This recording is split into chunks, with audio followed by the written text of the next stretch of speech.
Hi and welcome to the WOOLapyk podcast. My name is Ida and this is a podcast about knitting. I am currently sitting in the kids' room, and a full disclosure, all kids are home today, so there are probably going to be some interruptions, which I will of course try to edit out. Yeah, so I think I'm just gonna jump straight into the knitting because who knows how much time I'll get in here before the first interruption. So I have 2 finished objects and I'm gonna start with that, and then I have 2 works in progress and also a swatch that I'll show you, but I'm gonna start with the finished objects. And the first one is my fiber folk shawl, which is here. It's very long long and narrow, so that also means it's quite hard for me to show you, but here it is. I'll fold it up so maybe you can see it better. But the fiber folk shawl is a pattern by myself, and it is a free pattern that is on the fiber folk website. It has been on the website. I don't know if it's still there. I'll have to go check. I think we took it down just because we were doing some cleaning up of the website. But if you want a pattern, if you're interested, let me know and I'll try to make it available. Maybe I'll put it on Ravelry, but just make it available to you because I have it, and I think I have it both in Danish and English, so I could put it up in both languages. But it's basically a shawl that I knitted. It was a shawl that was supposed to be the fiber folk shawl. Fiber folk is a knitting festival that I organized with my husband Jakob, and it's primarily small makers there, designers and such, hand-dyed yarn and all that fun stuff. And the original plan was to make a fiber folk shawl and kind of do a lot of I want to say marketing or like advertisement for the shawl to get people to knit it and then wear it at fiber folk. That was the original plan, which I don't really think I've actually mentioned, and it's a few years old. But fiber folk is also something that we do beside Jakob works full time. I have been home with the kids and we just don't have enough time in the day to do all the things that we want to do for fiber folk. So the idea kind of just didn't really happen, except that I knit the shawl and put it on the website and just have not really talked much about it on Instagram, where is on fiber folk Instagram. On the Instagram account for fiber folk is what I'm trying to say. I knit it here, and I have lost the original shawl, and I have also lost the other shawl that I knitted. So this is the only one I have right now. The original shawl is shorter and wider, but I wanted something that was longer and narrower, so that's what I did with this pattern, and I'm gonna tell you in a second what I did differently if you want to knit something similar to this one. So you can see now I've folded it in half and it is very long. It is a triangular shawl, but it's asymmetrical, so one side of the triangle is longer than the other, and by achieving this you just start at one end. I started on this side here. I held a strand of a fingering weight yarn and a silk mohair together, cast on, and then I did a decrease on the original pattern. You do it on every other row, but on this pattern I've done it, or in this shawl I've done it on every 4th row. And you just increase. You do some eyelet rows, as you can see here, and kind of until you are finished with that skein of yarn, or until you don't want to knit anymore. It's very easy to adapt this to whatever you want, whatever you like. You can also knit it in just one color. You can knit it in different or several colors. I think it would be kind of fun to do a sort of advent calendar version. So you just if you have those 24 mini skeins, and you just cast on and you work your way along the shawl. But as you can see, I stopped here and then I added another silk mohair. So the fingering weight yarn is a baby alpaca cashmere silk blend. I can't remember now, but it's very lovely and very luxurious, soft, and just feels amazing on the skin. So that is the same fingering weight I held together throughout the whole shawl, but the silk mohair is different. So the silk mohair I also dyed myself. This was like a gray with a bit of purple, and this one is a beachcomber, which is a very light gray. I show the colors in my previous podcast, so you can go there and see if you want to know what the colors look like on their own. Yeah, and on the last bit here I did not do any like on the decrease section, as you can see. So from the tip here, it's so hard to show, I'm sorry, but from the tip here to the end I did not do any eyelet rows, but I did that only on the increase section. I also decided, so the original pattern again has a big tassel here at the widest part of the shawl. I didn't want to do that here. Instead I added a fringe, a little fringe on every eyelet row, and I love it. I just really like the way that it looks. It is very scrunched up because I've worn it a lot, so it doesn't look as nice and neat as it did when I first blocked it. Here comes Esther. Hi, Scarpine.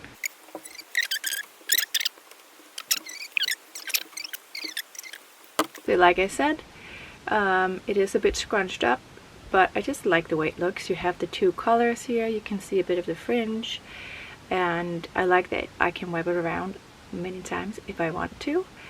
Yeah, I'm just really happy with it. So I don't think I'm gonna write the pattern because I already have written the pattern, but again, what I did differently was that I did increases on the longer section, on the light gray section here, on every fourth row, and it decreases on every second row.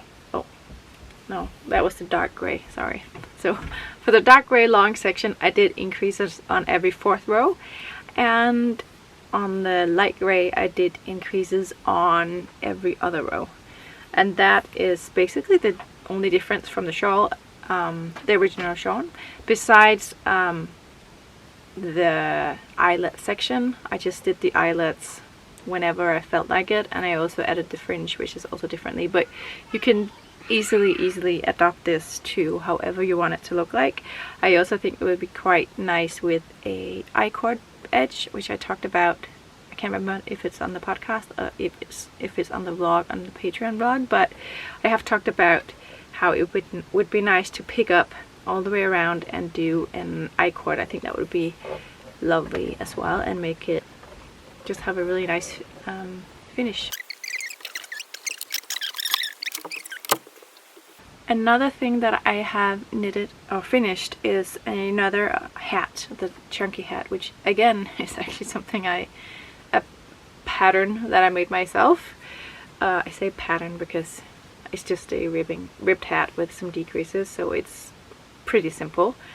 But I made this one and I was supposed to do a pattern for it. I sat down to write the pattern for Fiberfolk Vejle because I wanted to bring it along with me so people could just get a copy of that pattern there, and for some reason I just could not figure out what I'd done with the decreases. I then set out to make another hat because I thought then I'll figure it out, but I still can't figure it out because the decreases are different. See how this one looks a lot more neater than this one? But I think the difference is then that this pattern I've purled two together, and this one I've knit two together, or the other way around. I think that is the big difference between the two, because this is actually the inside of the hat. So when you do the decrease section, it looks like this on the outside, and then I just turn it inside out because I like this look better. So I don't know if anybody are actually waiting for a pattern. I don't know. I have not heard anyone. No one has asked me for a pattern, so I am assuming that's not true. One person has asked me. But I don't think a lot of people are you know, really impatiently waiting for a pattern here. It's also spring, summer, and you can get a ton of these patterns elsewhere. I just wanted to make a pattern because I have this yarn, and for some reason nobody wants to buy the yarn because it is, I think it has a funny what's it called, meterage. So it's 100 meters per 100 grams, and I think it's difficult to figure out what to do exactly with that yarn. It is gonna be very expensive if you want to buy enough of this yarn. So I've hand dyed this myself, hand dyed yarn for a sweater, because you would need a lot of skeins because of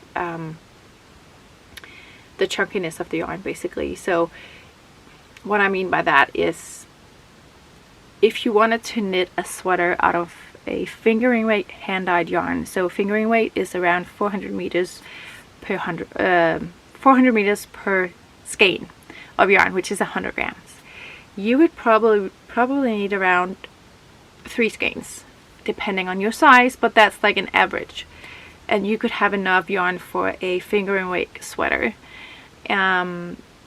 because the meterage is a lot longer.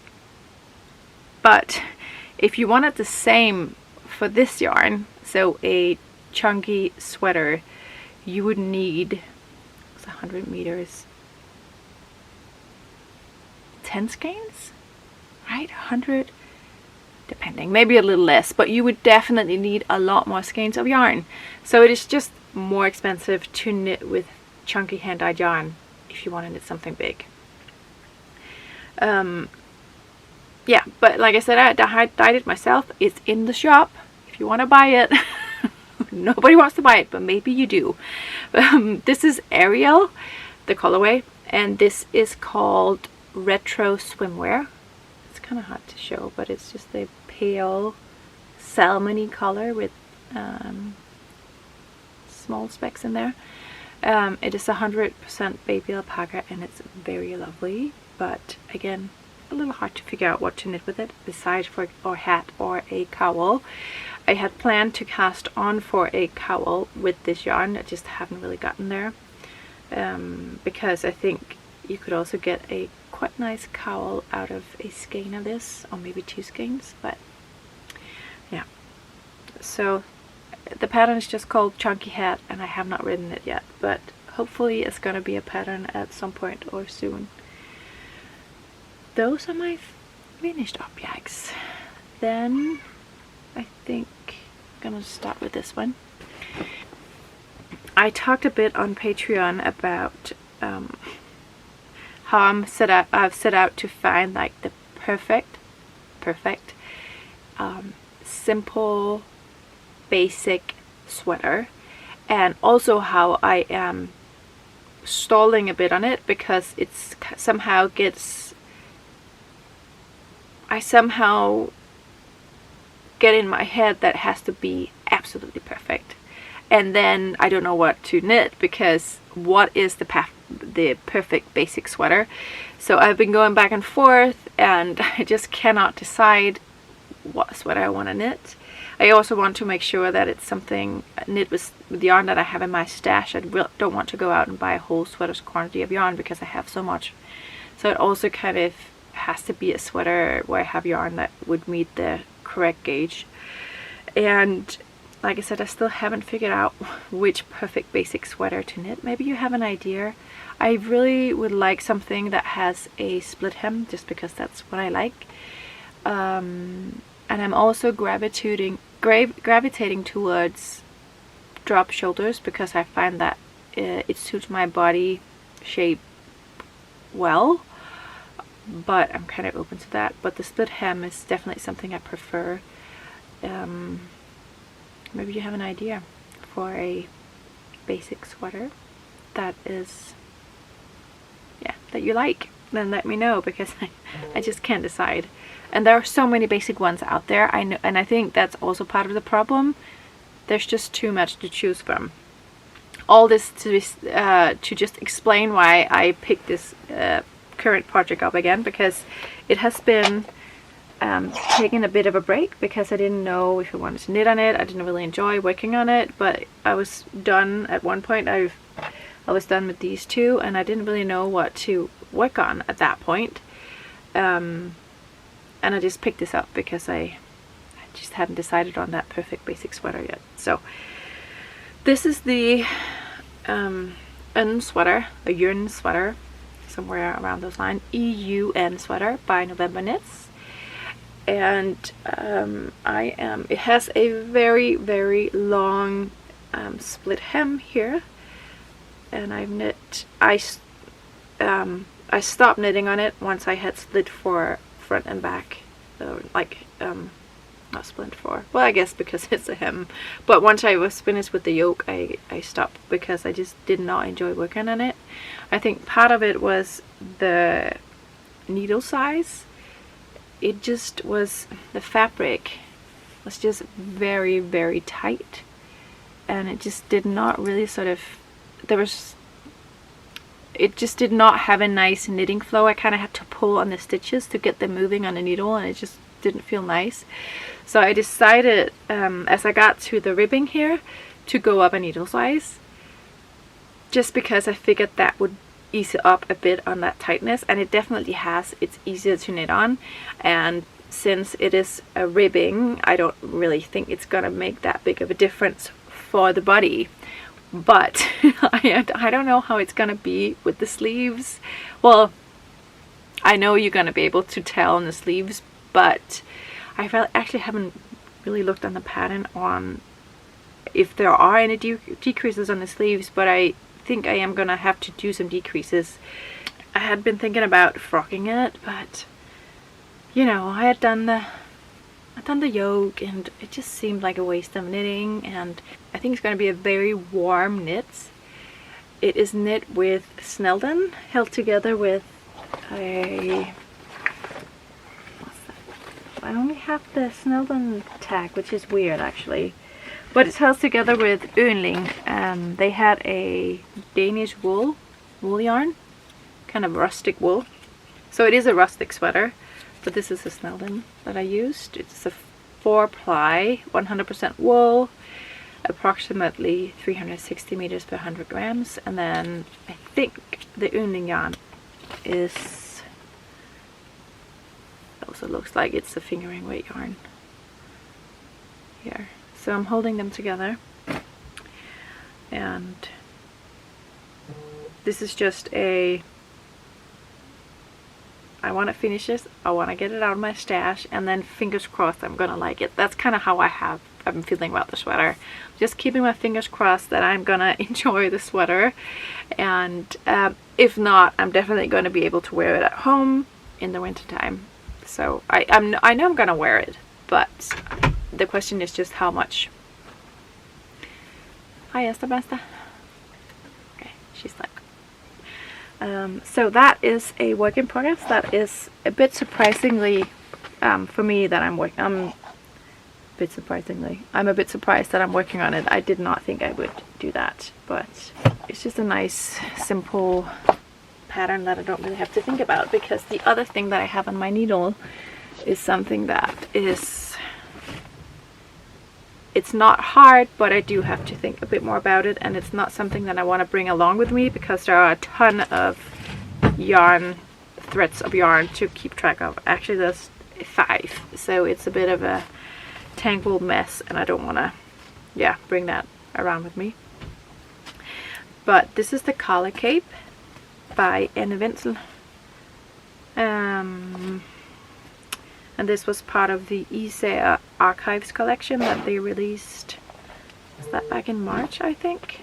Sorry, my phone keeps making noises. There we go. And it is a cape, or kind of a cardigan, and this is as far as I've gotten.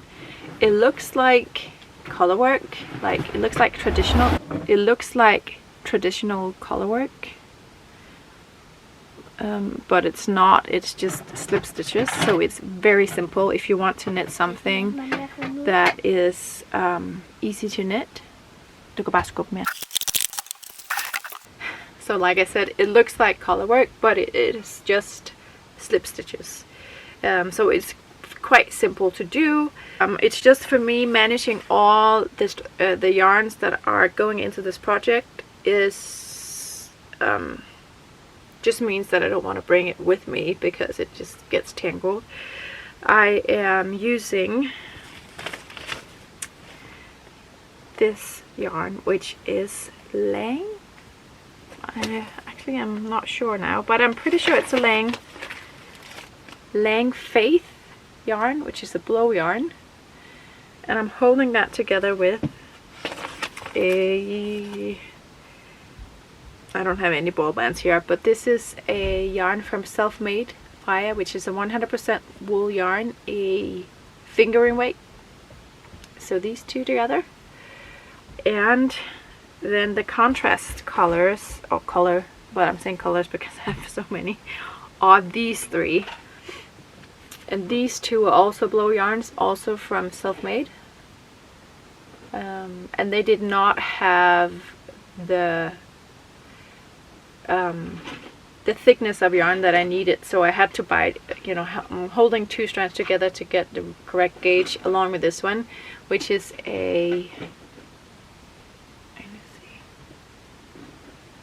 just a white lamb's wool from Biche Bouche, which I bought in 2019, 19 at Edinburgh Yarn Festival. I've had that for a long time in my stash, and this should be enough of the contrast color. I should only need these 3 skeins, and we'll see. I think I'm trusting the pattern, hoping that it's correct. I think I want to knit the larger version, the longer versions, but we'll see when I get closer to the length, and I can try it on and see what I think and what I like. Yeah, I would definitely recommend this one if you want to knit something with that looks like color work, but it's a lot easier. It's very simple. So don't be afraid about knitting this one, and it's also knit at a fairly what's it called? Fairly big gauge, so you see progress quite quickly as well. I am thinking about how wide I want the sleeves to be. So the original pattern has quite wide sleeves, and they are maybe 3/4 length, and like they're wide. I'll see if I remember to put in a picture. And I think I want mine to be just narrower, not like tight fitting at all, but just a little bit narrower and longer. I want sleeves that are the full length, basically, is what I'm trying to say. And so I'm just gonna have to look into that, because it also needs to fit with the pattern repeat for this one, so it works with the circumference for the sleeve. So I kind of need to look into that, but I'll do that once I'm done with the body, and we'll see what I'll end up doing. Okay, I think the battery's it's probably gonna shut off soon, because I only have around 25 minutes. Very quickly, because I need to turn this off and go out and make some dinner soon. But I have made a swatch in a Knitting for Olive yarn, and it's also for a Knitting for Olive pattern. This is a swatch for the Barbro top from Knitting for Olive that I may or may not, I am probably gonna knit it, but I may or may not use it for my wedding. Jakob and I are gonna get married in the middle of July, or June, the middle of June. But we'll see. I talk about this. I'm actually doing a Patreon vlog about it, so I'm not gonna go too much into detail, but I just wanted to show you the swatch. It's knit in Knitting for Olive pure silk in the blood orange colorway, so it's a very bright yarn that I just really love, and I kind of like that the contrast between this kind of very bright, almost, it's not neon, but it's definitely like a pop of color, with that more classic what's that called, peacock, I think, lace stitch. So the whole Barbro top is knit with this peacock pattern. So it's a lace top, but it's a very simple lace pattern. And the reason I have that garter stitch ridge here in the middle is because I cast on with the recommended needles here, and I could see that it did not really work with what the pattern called for in terms of gauge, so I went up half a needle size, and I just did that garter ridge in the middle.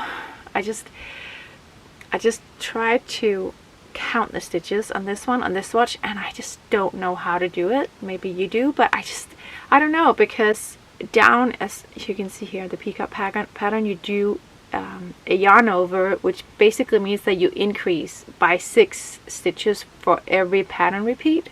So obviously there is a lot more stitches down here than there is at the top, because then you do decrease for the rest of the pattern until you do another round of increases. So I just don't know.